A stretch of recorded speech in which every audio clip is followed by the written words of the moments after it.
বন্ধুসকল, আমি জীৱনত সকলোৱে এবাৰ নহয় এবাৰ প্ৰেমত পৰোঁ। আমাৰ সকলোৰে জীৱনত কেতিয়াবা প্ৰেম হয়, এয়া ছাত্ৰ জীৱনতেই হওক বা কলেজীয়া লাইফত হওক বা কৰ্ম জীৱনত হওক, কেতিয়াবা না কেতিয়াবা মানুহৰ লাইফত সকলো লাইফত প্ৰেম আহে, প্ৰেম হৈ যায়। এয়া আমি কেতিয়াবা অজানিতে হৈ যায়। তো সেই প্ৰেমটো কি, এয়া কিয় হয়, ইয়াৰ কিছুমান চাইণ্টিফিক ৰিজনছ আছে। এয়া আজিৰ এই ভিডিঅ'টোত মই ডিছকাছ কৰিম, আলোচনা কৰিম। সকলোৱে স্কিপ নকৰাকৈ ভিডিঅ'টো শেষলৈকে চাব, নিশ্চয় ভিডিঅ'টো ভাল পাব, ইয়াৰ পৰা বহুতোখিনি জানিব পাৰিব মই আশা কৰোঁ। তো আৰম্ভ কৰোঁ ভিডিঅ'টো। তো এই প্ৰেম কি বা প্ৰেমত আমি কিয় পৰোঁ? প্ৰেম হ'ল এক মানসিক আৰু শাৰীৰিক প্ৰক্ৰিয়া, য'ত অনলি আৱেগেই নহয়, আমাৰ মস্তিষ্কৰ নিউৰো কেমিকেল, য'ত অতীতৰ অভিজ্ঞতা আৰু ব্যক্তিত্ব আৰু সামাজিক মিশ্ৰণৰ ফলতেই ই ঘটিত হয়। প্ৰেমৰ এক ৰাসায়নিক বিক্ৰিয়া আছে যাক ডোপামিন বুলি কোৱা হয়। আমাৰ মস্তিষ্কই প্ৰেম কেনেকৈ অনুভৱ কৰে? যেতিয়া আমি প্ৰেমত পৰোঁ, তেতিয়া আমাৰ মস্তিষ্কৰ পৰা ডোপামিন মিনছ ইয়া এক হৰমোন হয়, ইয়া এক সুখৰ হৰমোন আমাৰ মস্তিষ্কৰ পৰা নিৰ্গত হয়, আৰু সেয়া আমি এক ফিলিংছ মানে গুড ফিলিংছ অনুভৱ কৰোঁ।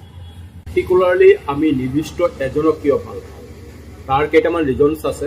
এয়া হৈছে চিমিলাৰিটি বা সাদৃশ্যতা আৰু প্ৰত্যাশা থাকিব, তাৰ ভিতৰত আনকনচিয়াছ এট্ৰেকশ্যন থাকিব বা ফিজিকেল এট্ৰেকশ্যন থাকিব, এণ্ড প্ৰাপ্যতা বা নৈকট্যতা যোনটো বুলি কয়, প্ৰক্সিমিটি বা এবিলিটি থাকিব। সাদৃশ্যতা মানে আমি যাক পচন্দ কৰোঁ, যাৰ চিন্তা ভাৱনা আমাৰ লগত মিলে, যাৰ মূল্যবোধ বা আগ্ৰহ আমাৰ লগত মিলি যায়, তাক আমি ভাল পাওঁ।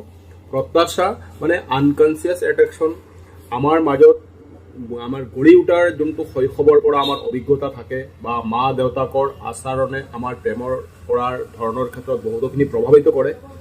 আৰু শাৰীৰিক আকৰ্ষণ যোনটো ফিজিকেল এট্ৰেকশ্যন, আমাৰ মস্তিষ্কই অৱচেতনভাৱে এনেকুৱা কাৰোবাক পচন্দ কৰে যাৰ বাহ্যিক বৈশিষ্ট্য আমাৰ জিনগত উপযোগিতা বঢ়াবলৈ সহায় কৰে।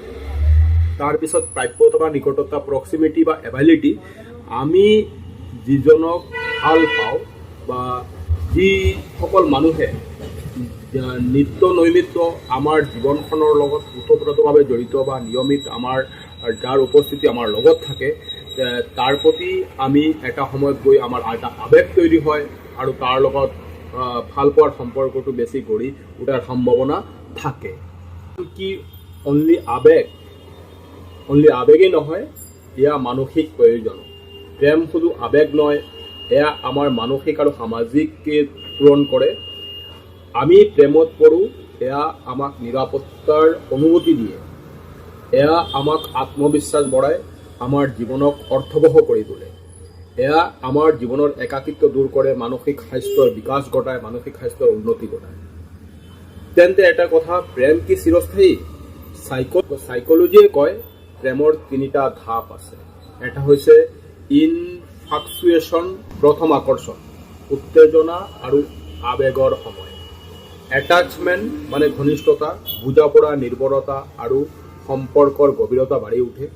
কমিটমেণ্ট মানে অবিচ্ছেদ্য সংগী, একে আনক পৰস্পৰক মানে গ্ৰহণ কৰাৰ এটা পৰ্যায়। সেয়া প্ৰেম তেতিয়াই দীৰ্ঘস্থায়ী হয় যেতিয়া সেয়া অনলি আৱেগৰ ওপৰত নিৰ্ভৰ নকৰি, বৰং এয়া বুজাপৰা, শ্ৰদ্ধা আৰু পাৰস্পৰিক এজনে আন এজনৰ ওপৰত ৰেচপেক্ট থাকে, আৰু এয়া সমৰ্থনত এটা যোগ্যতাত গঢ়ি উঠে, তেতিয়াই প্ৰেম ছাকচেছফুল হয়। চ' ভিডিঅ'টো চবকে শ্বেয়াৰ কৰিলোঁ, ভাল লাগিলে এটা লাইক কৰিব, যোনে চেনেলটো ছাবস্ক্ৰাইব কৰা নাই ছাবস্ক্ৰাইব কৰিব। মই চেষ্টা কৰিম আগলৈ ভাল ভিডিঅ' আপোনালোকৰ ওচৰত আনিব।